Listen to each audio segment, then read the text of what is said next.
Welcome back to 120 Minutes. I'm Matt Pinfield. Sitting with me tonight are Tim and Lars from Rancid. I'm so psyched to have you guys here, man. Awesome to hang, Tim. Lars, this is like, special show for me tonight. I know a lot of other fans of yours out there. Thanks for coming down. Now, one of the first things I want to talk about is the fact that you guys stayed on Epitaph, man. That was so cool that you stuck by your guns. You know, a lot of labels were trying to pull you out and court you. How was that like to deal with, man?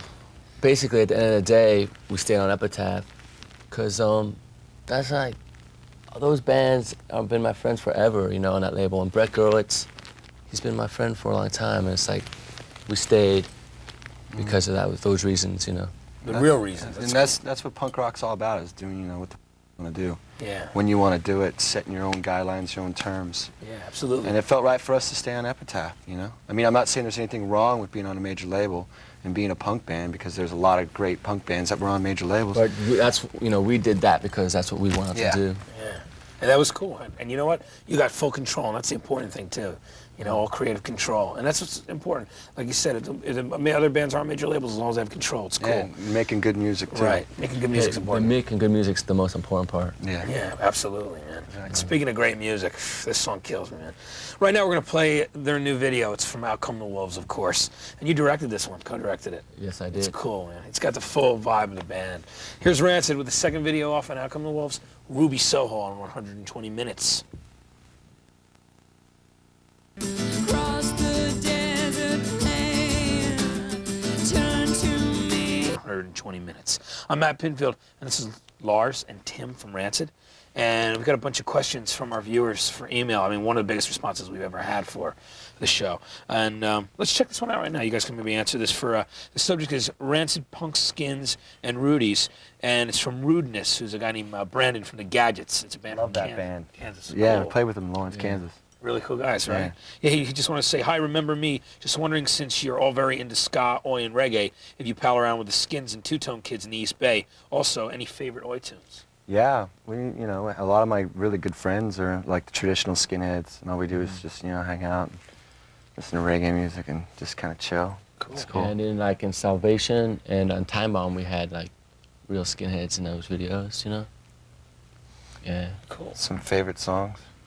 Yeah. Probably, Jesus. It's kind of hard to say, right? 'Cause there's so many, right? Yeah, I mean, and from like Business, the Four Skins. I mean, there's actually a really great American, like, sort of oi punk band called the Swingin' Utters. Right. And they're really just amazing. So there's so many things. I mean, it's obvious you guys are big fans. I mean, you have, like, you guys collect records so much. You guys still out.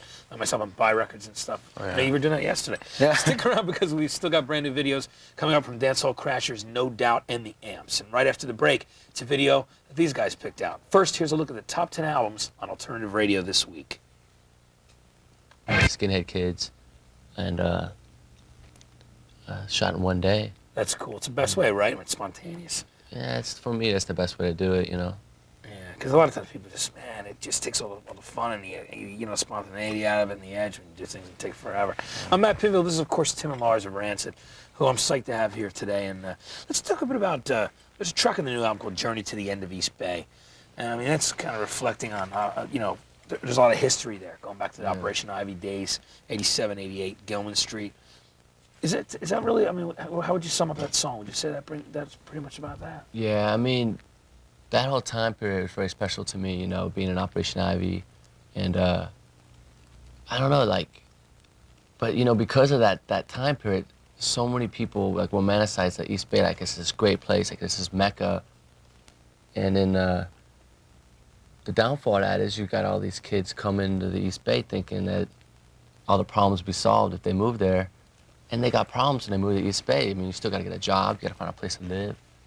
So that song was about, first verse is about how great it was, then the second, and then about a third verse is about this kid who comes out to the East Bay, and he's disillusioned, Yeah, I think that's cool. That's a great lyric. It's true. I got to say, because that's the whole thing where people, when they always like build up and romanticize scenes, like celebrate a scene, you're always going to get things like that. People move out for that reason, and it's just it's just a great track. And right now we're going to play one that you guys picked out. It's from Social Distortion, and it's Bad Luck. And let's talk a bit about why you picked this track. Big Social D fans, right, Lars? Yeah. Well, when I was about 11 years old, they came into Campbell. They actually played in my hometown. And we ended up going back to this party, and I must have been about 11 years old. I don't know if I said that, but I was actually playing Mike Ness's guitar, you know, because they were friends of mine, and they were always, you know. And he actually showed me how to play Telling Them. And then but that was really cool because we ended up, last time we played Roseland, we played the song with him, and I just sat there and had to wipe the drool off my chin. But That's one of your heroes. That's yeah, cool so I mean, playing it was, you know, I mean, Social Distortion is like, I think it was probably my very first show. And I love those guys, and they still go on strong, you know, they're still making great records, you know. Mike's cool. He just really, you know, he really is. I He's really another guy love that's, him. like you guys, is real and sticks to his guns, and you know what I mean? He's got a lot of heart and soul. Here's Social Distortion with a clip off their 1992 album, their last one. We're waiting for the new one, though. Somewhere Between Heaven and Hell. This is Bad Luck on 120 Minutes. You should check this one out. And I mean, it makes so much sense. The question is from a guy named, it looks like Peter Willems or something like that. I'm sorry if I got your name wrong. I apologize. But anyway, the question is, why is reggae so important, and what does it tie in with punk music? Well, for one thing, especially in the 70s, reggae was total rebel music. I mean, you know, that's why a lot of those earlier bands, the earlier punk rock bands, were so attracted to it. And it's just like rockabilly or something, you know. It was total rebel music. Cool. Yeah, it's totally working class. You know, Yeah. it came from like, you know, sort of where punk rock got its start. You know, the reggae got its start there. The ska music got its start in the same place. So, you know, you could see the connection was really easy. It was, Yeah. it was edgy too, and a lot of energy. That was Yeah, and a lot of those chord structures are similar to punk rock, the basic root, yeah. you know. That's cool. I love that whole roots feel. Yeah. Yeah, it's cool. Thanks for answering that. I'm so psyched about that because a lot of people don't realize that when all the punk stuff was starting out, that was everybody was listening. There was that whole time there was ska going on too, and people listening to it because it was there. Desmond Decker, man. Israelites, right? Stay with us because right after the break, we're going to play another video these guys picked out, so stick around.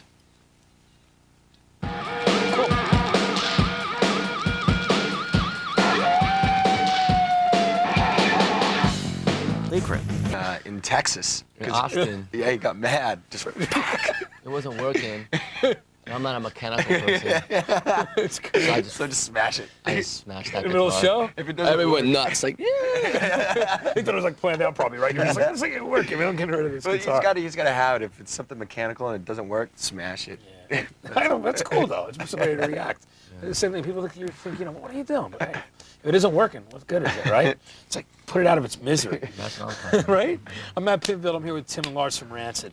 And that's going back. I love, you know, going back to the first album. And I was talking about The Bottle on the air a couple weeks ago. I was telling people to go and check that out and all that. Now, let's talk a bit, you know, everybody knows about, like, the typical stories about, you know, Billy Joe. It's great he's so influenced by you. And they covered Knowledge, you know, and, you know, all that. But we hear that a lot. So let's stay away from that. Let's talk more about the Rancid stories. And one, which is how Lars came into the band. Because he was going to play with you originally, right? Before that record. Yeah, well, our first record, he was actually going to play on it, but we decided to do it without him. But it was close. He almost ended up on the first Rancid record. Just felt right. You know? These guys worked hard. You know? Yeah, there was a lot going on at that time. Now, how did you guys hook up? How did you become friends to begin with? We were at a show. Well, actually, the first meeting, one of my old bands actually opened up for Rancid, and we just traded phone numbers and we kept talking and stuff like that.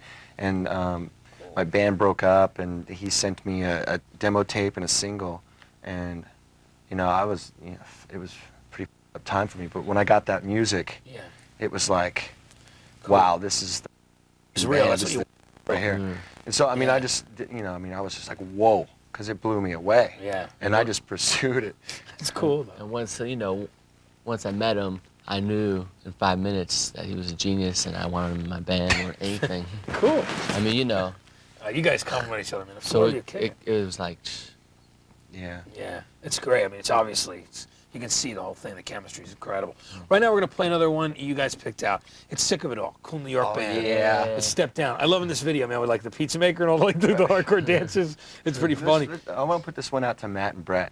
Yeah, very Yeah. cool. The other brothers are great Yeah. too, man. Just gotta love 'em. The rest of 'Cause Rancid. Matt will understand. All right, Sick of It All, one of the original New York hardcore bands with a clip off their third album, Scratch the Surface. Here's Step Down.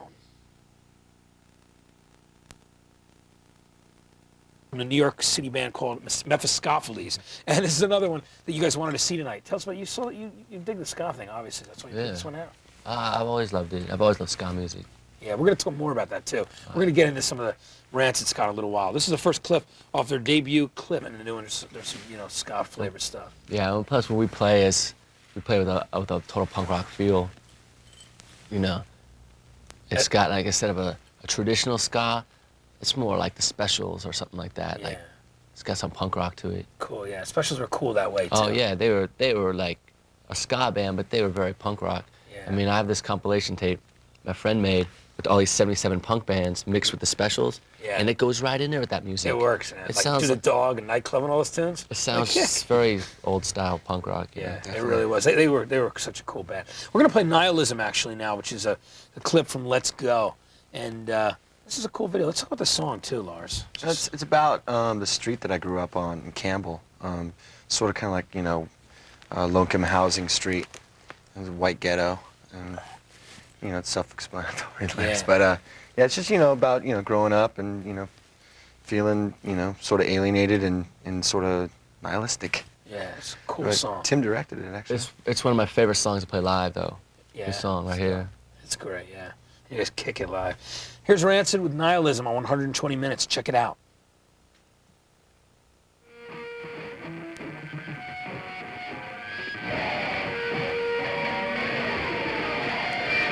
Tim and Lars wanted to play tonight. I saw Brian Baker from Minor Threat in that clip, so that's a later little interview. Plus a brand new one from the Dancehall Crashers. Speaking of like your history, Dancehall Crashers is really kind of a minor thing or a side thing you're involved with. But Operation Ivy is, has been such an influential band and just a cool band. I mean, those songs. The first time I heard Knowledge, and I know kids now, like people are, everybody, my friends and everybody are just, everybody's into it, man. People are still wearing the shirts and the bumper stickers. I mean, looking back on that, it's kind of. I love, being in Operation Ivy I'm so proud of that. Like, and writing those songs was like, I don't know, like, that whole period of my life was just so important to me. The early days at Gilman Street and like, being a part of like a community was like, I mean, it gave me something to believe in, whatever. And it's amazing how that record's doing, like, it's doing so well. I mean, like, people are still buying it. Yeah. Whatever, man. That's cool. People are still into it. Yeah, it's a great record. I mean, I remember when we were talking one time, we were saying how unbelievable it was that it's been that long and now it's out on CD, all that stuff, and just people are still getting into it all the time. But I mean, it's there. It's substance. They're great songs, man. And right now we're gonna. I just want to let you know that. But right now it's a brand new one from an Orange County, California band called No Doubt. Ska band. They do ska. I saw them like 4 years ago. Yeah, I saw them at that board in Orange County Surfscape thing too. It was cool. But they've been around that long, right? They've been around for a while. Because I remember there was like 12 people there. Yeah, right. With my friend Dave. That's wild. And that is in the past. They've opened up for the Chili Peppers, Fishbone. The third album is called Tragic Kingdom. The first clip off it is the first song called Just a Girl on 120 Minutes with Tim and Lars from Rancid. And I mean, speaking of like reggae and remixes and cool things and the whole dub vibe, you just had a remix done of Time Bomb by Mad Professor, man. That's cool. Yeah, we had this idea of, I've loved his work in the past, and like, let's give him one of our songs. And it's amazing. He mixed like 7 different like dubs, and they're really mad. He really is the Mad Professor. Yeah, it's nuts. It's really crazy. That's excellent. How did you hook up with him? Or was he someone put you in touch with him? Or we just sent the tapes down to Jamaica. He's got a studio down there. Yeah, I think it's great though. I mean, I heard a little of it. People are gonna be psyched to check it out. That was great when you played it over the phone. I'm like, yeah, it kicks. It's I think dub is great anyway. Yeah, it took like reggae a step further, the whole dub thing. Yeah. Lynn Kwesi and. Lynn Kwesi Johnson, man. Sick killer. We're gonna get to a video. Stick around because right after the break, we're gonna take a break. That's what we're doing. Stick around right after the break. We got the one video. I said the one. There's a lot of videos from this band. We love this band though. Bad Religion. Stay with us. Yeah, because we tried. What we tried to do is we tried to like give it away, like with Let's Go, kind of like as a bonus thing, like here, thanks for your appreciation, excuse me, we appreciate you type of thing. Cool. Thanks for supporting us or whatever. And it's things got kind of weird, and we figured maybe we'd put it on the new record just in case there wasn't a chance for, you know, people, you know, the first time around to get a hold of it. So we figured we'd spice it up, make a new version. That was a cool thing to do because I mean a lot of your real fans had already bought Let's Go, so maybe they, you know, it was in the second pressing already. Exactly. You know, So, so for that and I Want to Riot, they had, you know. So it's really cool. Let's talk about the Jim Carroll thing with Junkie Man too. I mean, Catholic Boys is one of the coolest records. That's one of the greatest rock records ever made. I love that album. It's so real. I mean, Oh, man. start to finish, Wicked Gravity, all the way through. How did you come about having him do the thing on Junkie Man? Well, we had like Billy Jam laid down a track, this hip hop DJ from Oakland, but it got erased. So we're like, what are we gonna do now? And we got Jim Carroll to come in and write a poem for us. It's cool. On the spot, he wrote it, man. One take.